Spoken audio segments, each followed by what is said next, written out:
Hey, welcome back to Fat Mama Physics. In these videos, we are going to talk about conservation of momentum in 2D, mostly dealing with problems that involve momentum in both a vertical and a horizontal component, involving two directions. So I will briefly talk over about the equations, tools that are available to you, and I want to start doing problems as soon as we can. So the idea behind conservation of momentum in 2D is that assuming there is no net external force acting on your system, the total momentum is constant in both the x and y direction. And what that means is, let's say I have this crash that's happening between this Jeep and this blue van. Along the x direction is this one. I can designate that as the x. And here I have the vertical direction, y, where the red Jeep is heading south. Okay, so before and after the crash, the momenta along each of these axes should be the same. And that's where these two equations here come from. Along the x direction, the momenta of these two objects along the x-axis is the same compared to the final after the crash. Same thing with the y direction. The momentum along the y direction before and after the crash, or whatever event that is, should be the same. And this is limited to two objects. You could have three objects. You can have how many number of objects. It doesn't matter. If you add up all the momenta along a certain axis before and after the event, they should be the same. Another thing to note is now you have two equations, meaning if you have two unknowns in your problem, you are fine. Don't panic. You can still solve the question because you have two equations to deal with that. If you have no idea what I'm talking about, we'll be doing an example later in this video or the next, or maybe this one, that we can talk about that and show you what that looks like, okay? And if you're thinking about, oh, do I have to start doing substitution and elimination? Yeah, we'll be doing that, but don't worry, I'll help you out there as well, okay? So you might be thinking, oh, well, I have these two equations. How do I use it? What does it look like? What does it really mean? We can talk about that in terms of this blue van and this red Jeep here. And in fact, people working for ICBC need to know 2D momentum and conservation momentum very well because they have to deal with false claims of who thinks who is at fault. Of course, I might come in and say, hey, that person has all the fault and I should have the full blame. They would have to assess those situations by analyzing the marks on the car and maybe even things on site. And if you're lucky enough, you might have recorded everything that happened. You might have those little camcorders that are attached to your car. In fact, I have one scenario. I have my sister-in-law she recorded a car crash that happened to herself because she had a camcorder turned on, and it turns out she was the one at fault, and it's as if that camera had put her own clarified that she was at fault. That is unfortunate, but those things can be used to look at evidence against people in these claims. So these people working for ICBC need to know 2D momentum very well. And we will look at why here, and maybe you'll get a chance to solve problems that involve who is at fault. Okay, so here we go. We got two cars, they crash here in the middle. Let's say they smudge together, and I think that's what this question says. Now they crumble together. So these two cars, they are crumbled together into this big mess in the middle, and they move off afterwards, okay? Which direction do you think they're going to move in? Do you think they're going to move straight off to the side like this? You think they're going to move in some diagonal direction? Or do you think they're going to move directly south? Or maybe you think they're going to rebound back or something like that. I don't know. Okay, what do you think? If you think they're going to go directly diagonal like this, you are correct. If you don't believe me, maybe you have past experiences that can help guide you in that thinking. Or you can go watch some YouTube videos, try this crash with random objects or whatnot, and you will see that once two things crash together, there is some diagonal directionality involved. And this is where the X and Y conservation of momenta comes in. So what does that look like? Let's take a look at the red car. Before the crash, the red car was going directly south. It's going to transfer that southward momentum into the crash. And you can see that as when these cars move off in the diagonal, there is a vertical southward component of that particular crash. And for the blue car, there is the blue car's going east before the crash, and after the crash, as they're moving diagonally, notice there is a horizontal westward component as well. And if you sum up these vectors, they give you this diagonal direction as your final momenta of the two cars after the crash. And this is what I mean by momenta in the x and y direction is constant before and after this particular crash. And assuming there's no other net external forces, which is not really true, but in an ideal case, of course, ideal world, right? Because we do a lot of modeling in physics, and a lot of factors become insignificant to factor into our equation. So, sorry, I digress. This is what we mean by momenta is conserved in the x and y direction. So let's actually go ahead and solve this problem for us to see what that means. And like our previous problems, we are going to draw a before and after diagram, and I think we kind of have one here. So this is like the before, and this is like the after. And the before and after we can kind of separate with an equal sign when we deal with equations. So before... So when I set this up, I like to, I want to make sure I have all my knowns and unknowns listed. So for example, before this is given to me, this blue car and its velocity is given. This red one here, I have its mass and its velocity here. Instead of V2 and V1, I'm just going to use U because we always use U for initial. And the same thing in our data booklet as well. So we're going to do that. And we just double check the question. We have a 1,000-kilogram Jeep traveling 20 meters per second south. So this question actually tells us the sig figs. We might have to ignore the sig figs in the diagram.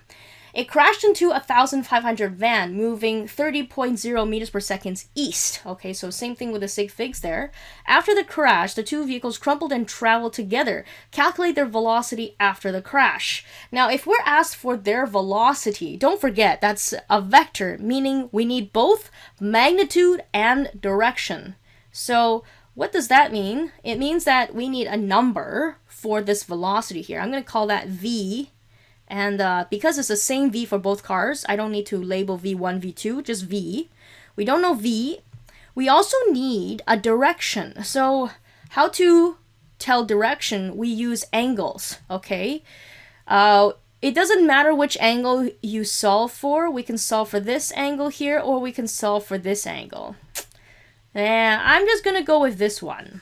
And I'll give you both answers in the end if you're solving for the other, if you did solve for the other one. Okay, so those are the two things that I need to find out in this problem. A lot of times when my students do this problem, they will forget to calculate this angle as a direction, and that's a good chunk of the marks. Well, not good. Well, it's some part of the portion of the mark. So please don't forget to do that because you'll lose marks for not finding direction. So let's go ahead and do this. So before I'm going to start off with the x direction first. So before the crash, the blue van is moving directly east. Okay, so the momenta here, we know momentum is P equals mv. So that is just the mass of car 2, the blue van, times its initial velocity there, which is just u2. The red car Jeep does not have any x direction momentum, so that is blank. So it's just m2u2. After the crash, we have both of these cars moving off. And we know after the crash, these cars are going to combine together, and which I'm going to call that mass 1 plus mass 2 are combined together. They will move off at some velocity v, that's not on, and we're not done because they're going to move in this diagonal direction in which we only care about the horizontal component. We only care about this x component there. So that's blue. That becomes, and if we're using this angle, we need to make a right triangle that looks like this, which we have the hypotenuse as our diagonal direction. This, hopefully, we are very familiar with trig. We've done enough of those trig problems already. So if that is opposite, if it's opposite to our angle here, this is going to be sine theta. So what sine theta does is we're grabbing the horizontal component of this particular vector here. Knowing that this vector here is m2 plus m1 times v. Okay, that's the momenta of the two cars going together. Okay, so let's take a look at y. Along the y direction, we just have the red car moving south before the crash. So that's m1 times u1, and it's going directly south. There's no components involved. We don't need to do anything there. Blue car does not have any components going southwards or northwards along the vertical, so we don't have to do anything there. But after the crash, again, we need to grab just the vertical component of the momenta of the two cars crashed together. So that's going to be m1 plus m2 times its velocity. But this time we're going to grab the vertical component, so that's this one here. And relative to this angle, this is the adjacent side of your right triangle, meaning that's going to be cosine theta. So this is what I mean when we need to write out our total momenta for your x and y direction before and after the crash. So now we have these two equations to work with, okay? And you might be thinking, well, no, we got two unknowns. We don't know this final velocity. We don't know that angle. Okay, what do we do? Let me just make us feel a little bit better by writing down, putting in our numbers into our equation just to show you what we already have, okay? So I'm going to do that in this little corner here. So that's kind of, this is our picture here. And over here, I'll show the rest of my work. Along the x direction, m2 is 1,500 kilograms. u2 is 30 meters per second. And then m1 and m2 are just over there. We can put that in. And for y, m1 is our red Jeep, 1,000 kilograms times its initial velocity, 20 meters per second, and the two masses combined at the end. The combined mass, if you just add these up, is just 2,500 kilos. Okay, now I'm going to zoom in. Okay, so that's what we have. This is where our algebra skills will come handy. We have two equations. We need to do either some substitution or elimination. Now, if you're thinking, oh, I can substitute, if I solve for 2,500 kilograms, and actually, you know what? I'm going to change this top also to 2,500 kilograms for you to better see what is going on. If you're thinking, oh, I can solve for 2,500 kilograms times v, and then substitute in the other equation, yes, that works. But here, I want to show you a cool trick. And that cool trick is I'm going to divide these two equations from each other. What that means is I'm going to divide the top by the bottom on this side of the equation, and I'm going to divide the top and bottom of this side of the equation. So as long as you divide both sides of the equation by the same thing, you haven't changed the equation. That is allowed. So if I had to rewrite this, this is what it would look like. Oh, and I made a mistake. This should say cosine, not sine. I think I was... Sorry, that says cosine. Cosine theta. Okay, so that's what I mean, and I took out the units so you can kind of see what that looks like. And now it is very clear that there are things that you can cancel out. Notice the 2,500 can cancel out. The velocity here symbol cancels out, and we're just left with sine theta divided by cosine theta. And this side of the equation, you can just evaluate that. That's just some, you can calculate that or put in your calculator, okay?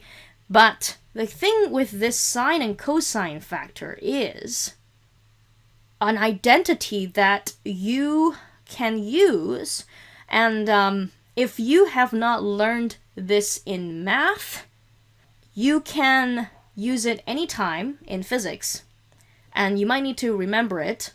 It is when you have sine divided by cosine theta, this is the same as tan theta. That's cool stuff, yo. Okay, so what that means here is, okay, we just evaluate the side. Okay, so that is 3 times time is 45, 1, 2, 3. And then the bottom here is 1,000, so that's 2, 1, 2, 3 with another 0. Take away these zeros. You get 45 over 20. So here on the other side, I get 45 over 20. I got lazy, didn't pull out the calculator. And this side, because it's tan theta now, because sine over cosine gives us tan, I now have this. Woohoo! Now we can evaluate the theta, because we know that to solve for theta, this is inverse tan of 45 divided by 20, whatever's on the other side. So let's put that in our calculator right now. We get 66 degrees, so let's just write that first, and I'm going to save that. All right, now we're not done yet. We only found the direction, and I'm going to use the direction language later when I write out the final solution to the problem, such as north, south, east, west. But right now we want to find the velocity.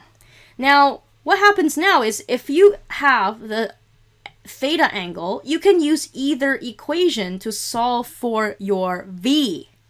So I'm just going to use the first one because it doesn't matter. You can use, I just choose one, okay?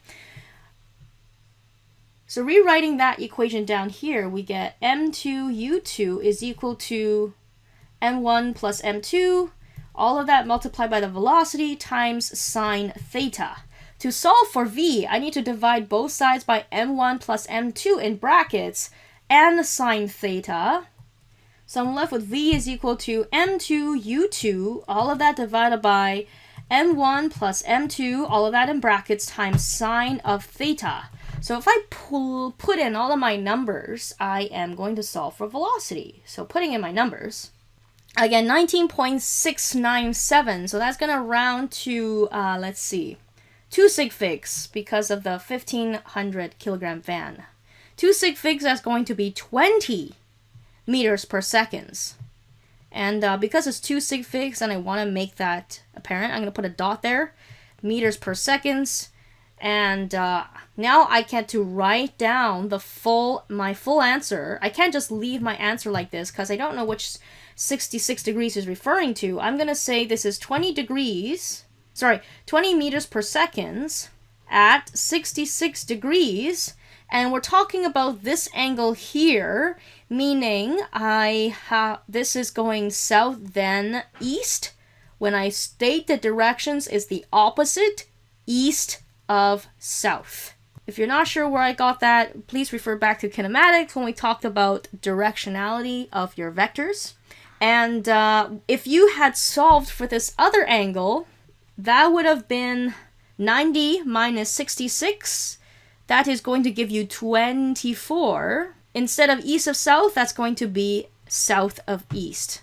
Because if this other angle, first you would go east, then south, so then south of east as a result, okay? So this is the answer for the first question, and a little taste of what 2D momentum problems are like. So a few things you maybe can use when tackling this next problem, which I'm gonna give you a chance to do. Let's just make sure we understand what's happening here though. We have a 750 kilogram smart car traveling west. Okay, so we have, and then we have another go-kart. Oh, car to go. Okay, that's even smaller. Okay. Here we got another car going south. Okay. At 18 meters per second. Don't you think they should be able to stop in time? No, I'm just kidding. Anyways, I digress. Okay, if the two cars become entwined, so that's smashed together, what is their total velocity? Okay, so it's kind of like the previous problem, but now you're dealing with, well, first of all, different numbers.